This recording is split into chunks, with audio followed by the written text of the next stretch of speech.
the last few weeks have really created chaos in many people's lives for many reasons. The news that we're getting on social media and through other media outlets is horrific. And this has impacted many people on many different levels. I speak at many conferences throughout the world, and one of the messages that I speak about is what do we do when times are tough? How do we handle the storms that we find ourselves in? I'm going through a storm right now, and many people are. The restrictions that have been put in place because of this COVID-19 virus have been crippling for many small industries. Because I speak at these conferences have stopped. My work has basically just absolutely 100% been cut off. And I know, especially from the expeditions that I've been on, that when we are faced by problems that seem to be intractable, where the storm just seems to be too great, and obviously I speak metaphorically here, there is something that we can do during that time that'll make us better and more efficient at what we do. We may even have to reinvent ourselves in order to make sure that we get through this crisis properly. I know this one thing, is that this is a time where work needs to be done on ourselves personally, on ourselves professionally. And there are definitely certain things that we can do. As a pro adventurer, I always say to people, we must look at the adventure in things. Now, how do you find the adventure in a coronavirus? Well, we need to start looking at what are the opportunities that face us during these dark times. Adventure has always done many things for me. Adventure has allowed me to surround myself with the most incredible team of people, and this is maybe a time where we need to look to our communities for assistance and for help in what we can do for our communities. Adventure has allowed me to inspire people all over the world at different conferences, and this series is hopefully going to be doing the same for you. Adventure has taken me to some of the world's highest, driest, coldest, windiest, most incredible parts of this beautiful planet of ours. And over the next few months, in some of these inspirational videos, you're going to be seeing a lot of some of those expeditions that I've been on. I've been able to test myself physically, mentally, spiritually, and emotionally in some of these wild and rugged places. Metaphorically speaking, I have suffered, and we all know that if we want to achieve great things in life, we have to embrace suffering, we have to walk towards suffering. I've cried in many of my expeditions. I've laughed hysterically for days and days. I've danced on some of Africa's great Central Lakes shores. I've had long conversations with God, and maybe this is a time for that again. I've watched and stared at his galactic outbursts. I've trembled in some of this planet's mighty storms. I've made friends with fish, believe it or not, and birds. I'm okay, don't worry. I've trekked in some avatar-like forests. I've come face to face with wild, dangerous, rare, and often apex predator animals. I've got lost in wonder in the poles, in the South Pole and in the North Pole. I've dared much, and I've risked greatly.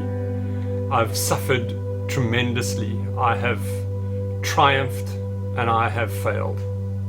But most of all, whenever I am starting something new, I'm always looking for the adventure in what we're about to do.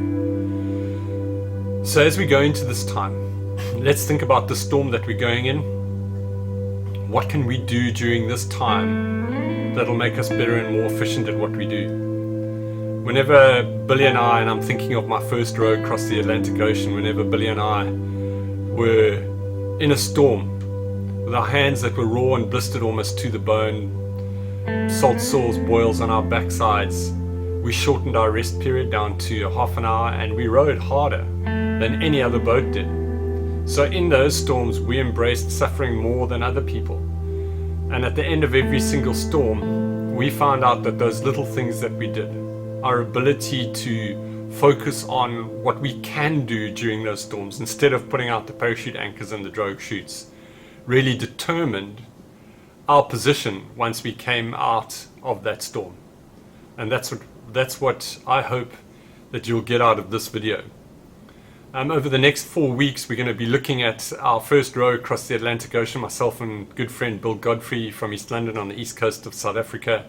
We made a television documentary called 90 Minutes Closer to Antigua, because we rode in 90-minute shifts, 90 minutes on, 90 minutes off, 24 hours a day, 7 days a week for 50 days. The promo that you're going to see now is of that documentary, 90 Minutes Closer to Antigua. Enjoy, and I look forward to speaking to you again in a week's time. Just remember that if you want to see these videos, please like my page, like my Facebook page. I'm on Instagram as well, and then subscribe to this YouTube channel.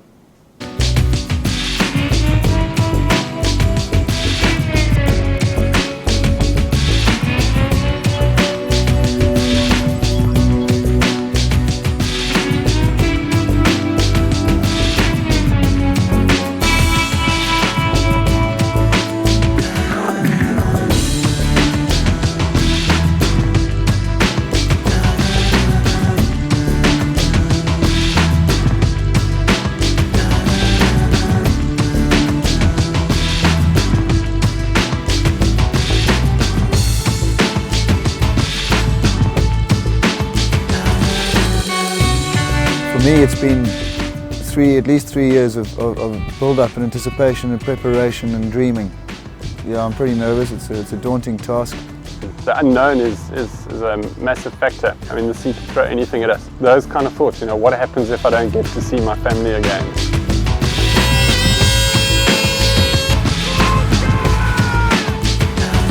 It was insane. We were rowing out the blocks like we were at the Olympic finals, 2,000 meters. But we had 5,000 k's left to go. But then about 3 hours into the race, everything changed. We had wind from side, wind from the front.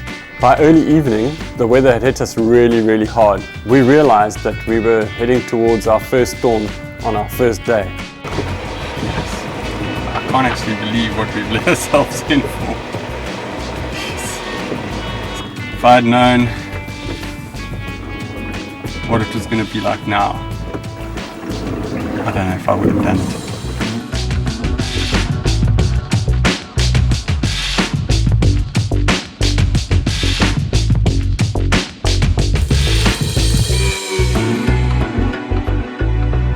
Right here.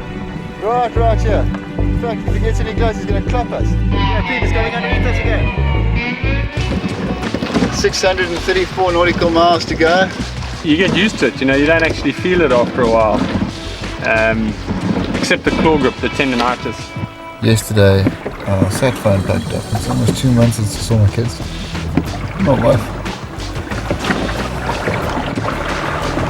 I really missed them.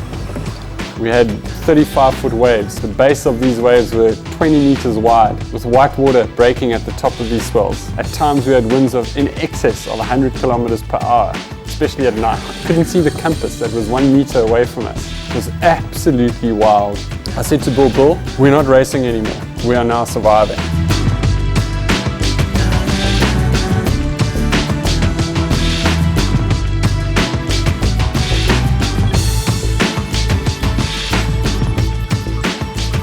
And also, if you put your mind to it, you can do anything you want. We're just two ordinary oaks. Yeah,